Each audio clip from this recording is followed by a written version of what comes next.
Terumbu karang mendukung sekitar 25% spesies laut, yaitu di mana 4.000 spesies ikan, atau di Indonesia di sekitar 1.900 spesies, dan 17 spesies karang, dan yang lainnya ribuan tumbuhan dan hewan lainnya. Terumbu karang adalah sekumpulan hewan karang yang bersimbiosis dengan sejenis tumbuhan alga yang disebut dengan zooxanthellae. Terumbu karang termasuk dalam jenis filum Cnidaria, kelas atau zoa yang memiliki tentakel. Kelas atau zoa tersebut terdiri dari 2 kelas, yaitu Hexacoryllia atau Zooxanthellae dan Octotaralia, yang keduanya dibedakan secara asal-usul, morfologi, dan fisiologi. Berikut ini merupakan bentuk koloni atau bentuk terumbu karang tersebut, yaitu di mana terumbu karang ada yang berbentuk meja, ada yang berbentuk otak, ada yang berbentuk bercabang, ada yang berbentuk spiral, dan ada juga berbentuk tonggak. Selanjutnya, ini kemampuan dari produksi karang, yaitu karang hermafroditik, di mana karang yang bersimbiosis dengan zooxanthellae sehingga bisa menciptakan terumbu sendiri. Sedangkan karang ahermafroditik yaitu karang yang tidak bisa menciptakan terumbu. Di mana perbedaan kemampuan produksi karang ini tersebut, ya ada yang bisa menghasilkan dan tidak bisa menghasilkan atau menciptakan terumbu tersebut. Selanjutnya, terumbu karang terbagi dalam 4 tipe, yaitu terumbu karang ada yang bertipe tepi, ada juga yang bertipe karang cincin, ada yang juga bertipe karang datar, dan karang penghalang. Berdasarkan arah angin, terumbu ada yang menghadap angin dan ada yang membelakangi angin. Selanjutnya, penyebaran dan faktor pembatas dalam terumbu karang, yaitu yang pertama suhu. Suhu sangat mempengaruhi penyebaran dan faktor dari terumbu karang tersebut. Terumbu karang hidup di daerah antara 23 sampai 25 derajat Celcius atau dibatasi suhu 20 derajat Celcius. Terumbu karang dapat bertoleransi suhu sampai 36 sampai 40 derajat Celcius di wilayah pantai barat Amerika Selatan dan Amerika Tengah serta pantai selatan Afrika. Meski termasuk tropis, tidak ada di sana dijumpai terumbu karang karena terdapat arus dingin atau arus Humboldt di Amerika dan arus Anguilla di Afrika. Kedua, yaitu yang mempengaruhinya adalah kedalaman. Terumbu karang dapat hidup pada kedalaman 50 sampai 70 meter di atas permukaan laut. Kebanyakan biasanya pada kedalaman sekitar 25 meter. Yang ketiga faktornya adalah cahaya. Salah satu faktor penting dalam pertumbuhan karang dapat tumbuh pada intensitas berkurang sampai 15 sampai 20% dari permukaan. Yang keempat yaitu salinitas. Karang tumbuh pada salinitas laut berkisar 32 sampai 35%. Terumbu karang juga dapat tumbuh pada salinitas 42% atau di Teluk Persia. Selanjutnya, pengendapan atau sedimentasi. Pengendapan atau sedimentasi mempunyai efek negatif terhadap pertumbuhan terumbu karang, yaitu dapat mengurangi cahaya, menutupi dan menyumbat struktur pemberian makanan. Yang terakhir yaitu perairan pasang surut. Perairan pasang surut, terumbu karang dibatasi oleh tinggi muka air laut. Yang selanjutnya, struktur terumbu karang. Anggota terumbu karang yang dominan adalah karang. Karang adalah anggota filum Cnidaria kelas atau zoa. Karang menghasilkan kerangka luar dan kalsium karbonat. Karang dapat berkoloni atau sendiri. Hampir semua karang hermatipik berkoloni.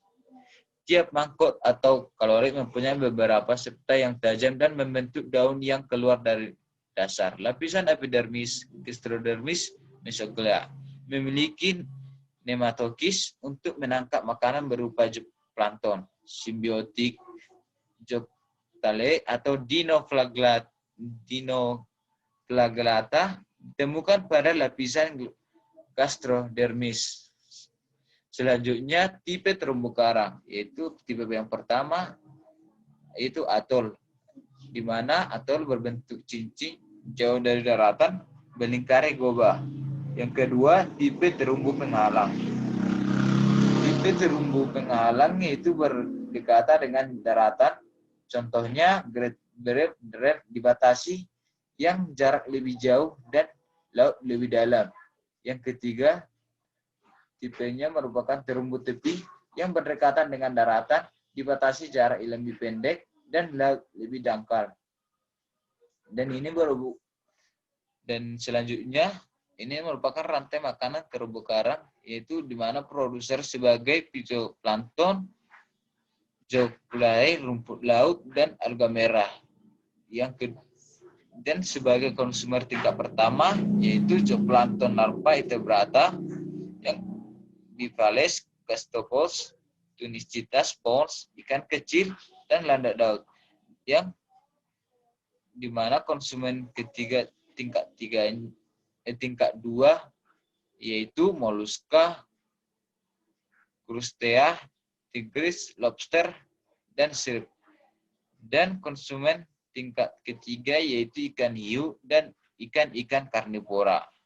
Dan yang terakhir yaitu dekomper atau pengurai, yaitu bakteri dan fungi.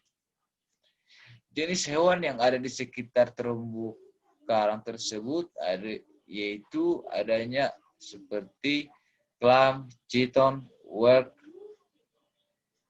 tus atau scampon, dan beberapa hewan lainnya yaitu nautis dan squid yang biasanya kita temui seperti siput, keong, cumi-cumi, dan ikan-ikan kecil lainnya. Selanjutnya ini merupakan manfaat terumbu karang. Manfaat terumbu karang yaitu mempunyai beberapa manfaat bagi kelangsungan hidup ekosistem laut itu sendiri, di mana mengandung berbagai manfaat yang sangat besar dan beragam, baik secara ekologi maupun ekonomi. Manfaat terumbu karang dapat diidentifikasi menjadi dua, yaitu manfaat langsung dan manfaat tidak langsung. Secara alami merupakan habitat bagi banyak spesies laut untuk melakukan pemijahan, peneluran, pembesaran anak, makan, dan mencari makan, atau feeding dan foraging, terutama bagi sejumlah spesies yang memiliki ekonomi penting. Yang berikutnya sebagai gudang keanekaragaman hayati laut. Sebagai gudang keanekaragaman hayati menjadikan sebagai sumber penting bagi berbagai bahan bioaktif yang diperlukan di bidang medis dan farmasi. Selanjutnya, manfaat terumbu karang yang langsung dapat dimanfaatkan oleh manusia adalah sebagai tempat ikan yang banyak dibutuhkan manusia dalam bidang seperti ikan kerapu, ikan baronang, ikan ekor kuning, batu karang. Yang kedua, pariwisata. Wisata bahari melihat keindahan bentuk dan warnanya. Yang ketiga, sebagai penelitian dan pemanfaatan biota perairan lainnya yang terkandung di dalamnya. Terumbu karang di Indonesia sudah terancam di Indonesia. Dan ini merupakan hasil dari